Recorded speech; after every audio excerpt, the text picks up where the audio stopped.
everyone, my name is Apero, and welcome to the first series of challenges from Gwent as of July 2018. Here you'll be seeing 6 Northern Realms videos, all of which will show the different challenges, how I go about playing them, and some reasoning behind why. This series was created as a request from a user on Reddit who said there were no current videos of the challenges, so hopefully these help give you an idea of how to beat them and why it works, and also just providing you with some general principles that will help your gameplay across Gwent as a whole. Before the video, I please do encourage you to hit that subscribe button, leave a comment if you like, or also ask any questions that you feel are necessary to your understanding of the game. I'm always happy to help. I hope you enjoy the videos, and I'll see you around. Bye. Some sense to him. We are going to jump into the 5th challenge, shoulder to shoulder. So for those just joining us, we are kind of doing a bit of a mixed bag here today. We're playing some pro ladder games, playing some huge bit deck lists. However, we are also doing some stuff for the newbies. We're helping out beginners. We're making this community grow larger and greater than ever before. So that's what we're trying to do, and we're jumping in here to create this one. Let me just switch screens. Oh no, wait, that's the right screen. Perfect.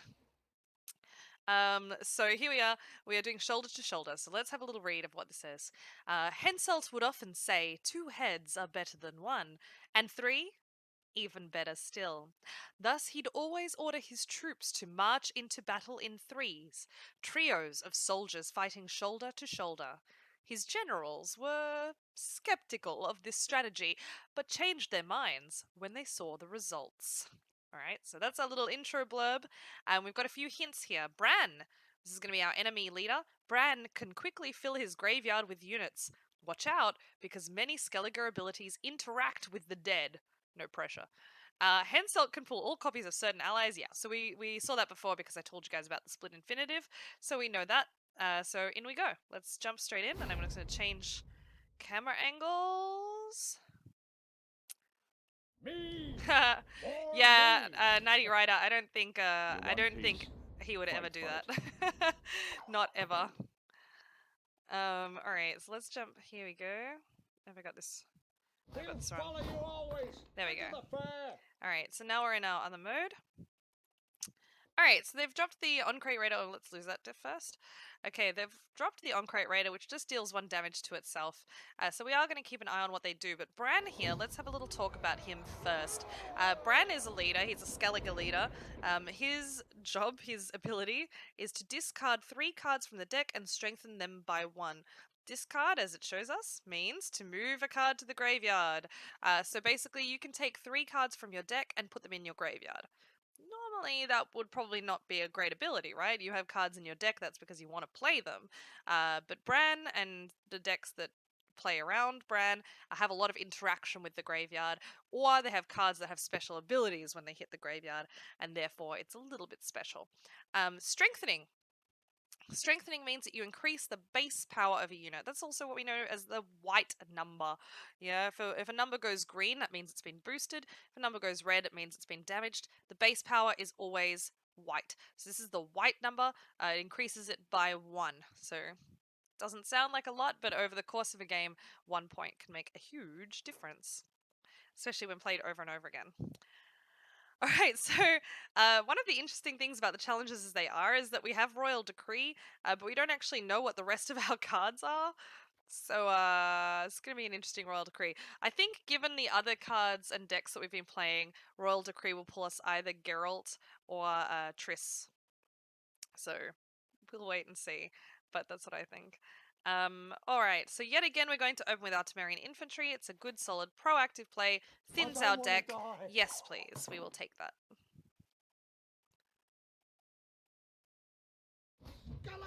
Oh, Silver Fox. It must be very early for you. Don't worry about staying awake. It's okay. I won't be offended. Okay. So they've just played another one, so they're just kind of keeping on, continuing to play those out. I think we just play one of our Trident Infantry. We don't need to drop this yet.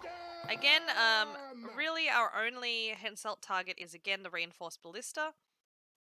So we're going to be a little bit careful about when we play that, because we're only going to play it when we really need it, and ideally we play it a little bit later, but you know, in this case, I'm not too fussed about going on a little bit. Though something we do have to be aware of is the Commander's Horn. Commander's Horn boosts 5 adjacent units by 3. Right now we only have 3 next to each other, so we're actually going to play a few more next to them so that our Commander's Horn can get full value. So here we go. We're going to go left, right, and just drop left, extra right. 6 points there.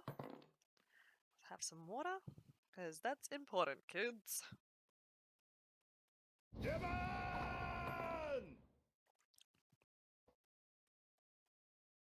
Huh.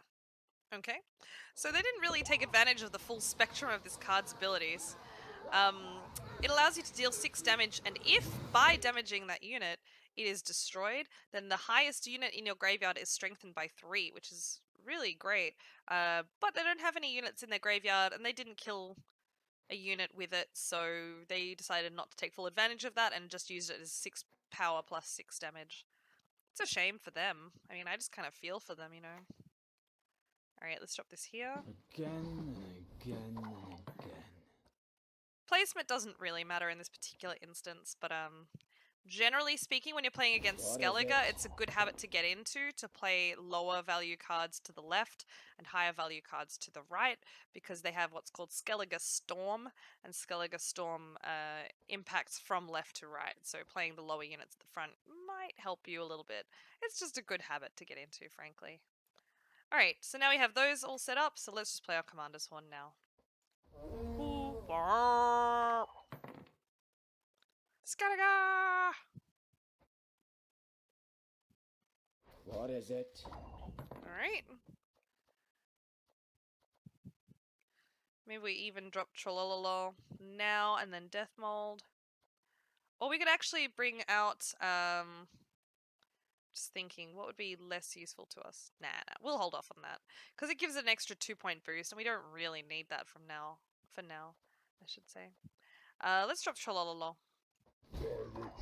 Trolololololololololol. Fun fact, the more lololols you say, the more effective he is in your game. It's not true at all.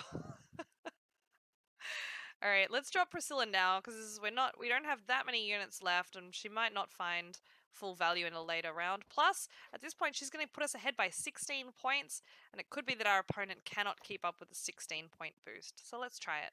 Not a bad idea. It's not a bad idea at all. Plus, it brings out Roach. Silly me, I forgot about Roach again. Roach is an awesome card. Yep, so here we go. So we can see here that now we're in a nice position where we're going to put them down 2 cards. So remember earlier I was talking about winning on even, winning up 1, winning up 2, or losing on even, I suppose, is also possible. Losing... Oh gosh, I've gotten all confused. Well, here we're going to put our opponent down 2 cards. That means they have to win the round by playing an extra card and going 2 cards down, 2 cards behind us. So we're going into round 2 with 4 cards, and they're going to go into round 2 with 2 cards. Or they're going to pass and just give us the round up a card, which is very unusual, but a very good position for us to be in. That, I gotta be honest, that is rarely ever going to happen to you in a real game against a non-AI opponent. So I guess enjoy it when it happens and just drive us. This means they're going to play an extra card here, and they're going to have to play the first card in round 3. So at the start of round 3, they're going to be down 3 cards, which is interesting, to say the least. But it won't happen to you when you're playing against real people, hopefully. And if you're thinking about this and you're down a card and your opponent is in the lead, don't give them the round. What is it? It's my professional piece of advice to you. Let's just play some proactive stuff first, see what happens.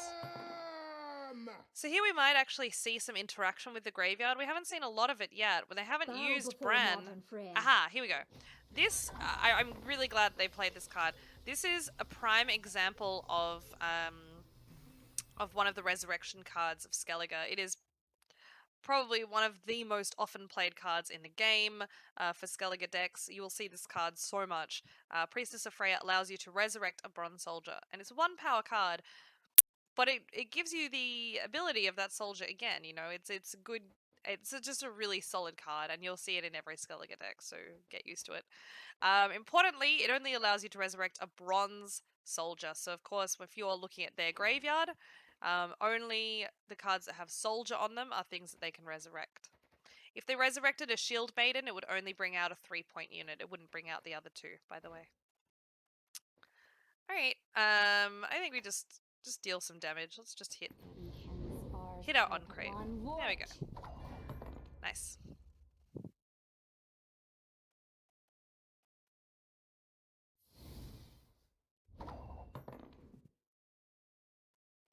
I would always play round 2 if you win round 1 upper card. Why is that, Santu?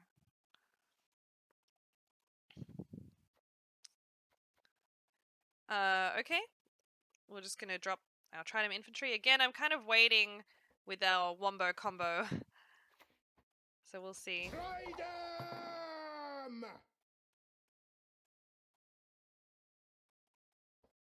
Okay, again, that's another brick. That's usually something that they discard with Bran out of their deck. I mean, really, guys, we're going to win this so easy. Let me show you how Royal Decree works, actually, since I've already shown you how Death Mold works, and I've already shown you the Henselt Ballista combination last game. Let me show you with Royal Decree. So Royal Decree allows you to pick, so if you had 2 golds left in your deck, you could pick which one you want. If you had 3 golds, you could pick which one you want. We've only got 1 gold left in our deck, so we're going to pick Geralt. Any last words? Any last words, guys? Anyone? Anyone? Sit at my table and let's There we drink. go. So we win 17 points up, and so we're just going to pass here. There's no point playing out these cards. We've already seen all these interactions, so we'll just save ourselves some time.